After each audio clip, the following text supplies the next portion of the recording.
இந்த அழுக்கெல்லாம் கண்டிப்பாக எடுக்கணும் சார். இதெல்லாம் உங்கள் சைடில் இருக்க அழுக்கு.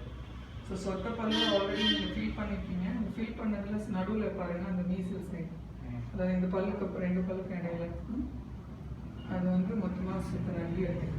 அங்கே இருக்கிற ஃபீல் பண்ணியிருக்கீங்க நல்ல ஃபீலிங். அது இல்லாத இடத்துலையோ இல்லை ஆல்ரெடி இருந்த இடமும் தெரியல, அது ஆல்ரெடி போயிடுச்சு. சுற்றில் இதாக இருக்குது. So this is left side. Can see மேல் பல்லு கீழ் பல்லு பார்த்தீங்கன்னா அவ்வளோ மோசம் இருக்குது. இந்த பக்கம் கீழே ஒரு பல்லு இல்லை, இருக்கிற பல்லில் சொத்து இருக்கேன்.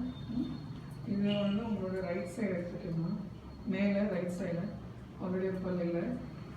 இதெல்லாம் சிம்பிள் சொத்து தான். இதெல்லாம் வந்து ரொம்ப காம்ப்ளிகேட்டட் கிடையாது. பட் காம்ப்ளிகேட்டட் வந்து உங்கள் பல்லில் இருக்குது, வேறு சைடில் இருக்குது. சரிங்களா? இது வந்து உங்களோட லெஃப்ட் சைட் ரைட் சைடில் மேலே.